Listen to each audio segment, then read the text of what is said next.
filtering dirty water. Now, when I was younger, I drove past the farm and I looked inside to see the muddy water that was very dirty and actually had some organisms living in it. My first thought was, ew, that's disgusting. I really hated the smell and how it looked. So I wondered, will I be able to change it?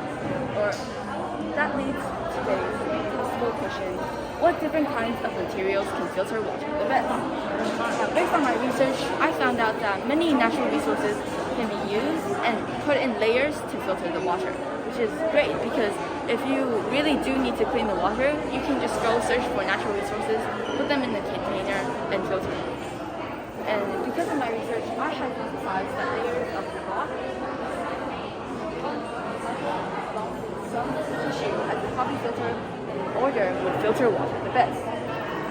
Because the first two layers of leaves and rock can introduce more oxygen to the water, which helps to kill some of the dirty particles in it. And the gravel and sand can help remove the dirty particles physically. And lastly, the soil can help decompose certain chemicals, and the charcoal for adding minerals to improve the water quality. And for my procedure, which is first gathering all the materials that you need. The materials are a bottle, a tissue, or a cotton napkin, unfiltered water, and the materials you think would work best for filtering water. And you can take any kind of natural resources, or styrofoam, or wood, all of different sorts of things. And you need a pH test, cups, and scissors. So the first thing you want to do is use scissors and cut the top of this open. Make sure there's a big hole. And then second, you can put in this tissue or cotton napkin as a coffee filter to stop all of the other charcoal, gravel, rocks, or leaves and bits of the unfiltered water to go through. Next, you have to measure your pH of the unfiltered water as your control. And fourth, you need to put the rest of your materials in the order you think would work best. If you are happy with your results, then you can finally have your filtered water. But if you are still not satisfied, I suggest you put more layers on and filter the water to see if it would work. Once there is enough, you can see if it has neutralized or not, and if it has become cleaner. If it has, then in the future you can use it in times of need. Here are my experiment data and results. For my first experiment, I only wanted to use a few of these materials, which were only charcoal, rocks, and gravel, and some leaves. Because of that, I used a tissue for a coffee filter, but when I poured the water in, I waited for a few minutes for everything to soak in. But when I took off the lid, this one, the bits of charcoal went into it, and the soil I didn't add yet, so it didn't really help. And here, as you can see, is the result of my first experiment. The bits of charcoal were very big because it got through the tissue. So there wasn't as much water because the tissue absorbed it as well. For my second experiment, the first problem that I wanted to tackle was to get more water out of the unfiltered water. Because the tissue absorbed all of it, I wanted to use a cotton napkin to try and see if it would absorb that water. For my second experiment, it did work, and there was also less bits of charcoal that went through it, but there was still a little bit more. So I decided to use sand as my third experiment after the charcoal, and I made sure that the sand was bigger than the charcoal bits that got through, so that it could be filtered. Once I put it in, this was my third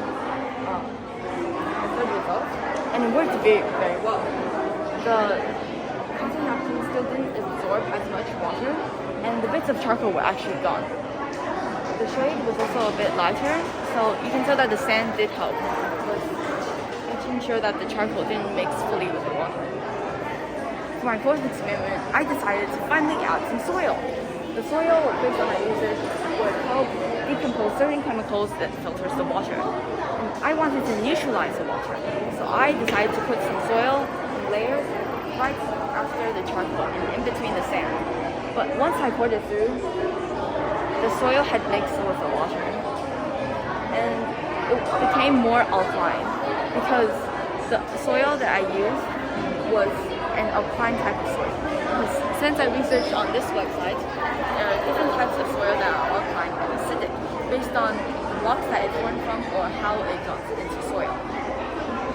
And because I needed to make it more acidic since the pH of the control was 9, I decided to measure it with half a cup of vinegar. I poured the vinegar in, and if it fizzes, that means it was alkaline. And if it didn't fizz, that means it was more acidic. So after multiple tries, I finally got the soil that I wanted. And I put it in right before the gravel that I used. This was the result. You can see that all of these levels are really high, like 9, 8.7, 8.5, 8.6, and 8.8. But when I used the soil, it actually dropped down to 7.8. Because the soil was more acidic, it balanced it out with the unfiltered water, made it more acidic, and became 7.8. Now, for my last experiment, I decided I did really great, but does the order really matter? So I tested it out by I went from smallest to biggest to smallest. So then, this was the result.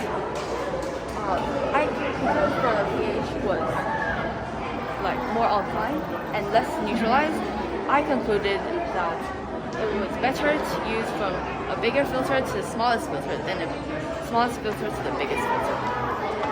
And if I did this experiment again, I would like to use other types of materials like wood chips, styrofoam, and scrap material as like filters. And I would also like to have more acidic water and see if I can also neutralize that with the soil as more alkaline. Well done. It's very great detail. Well done. Did you have fun doing it? Yeah.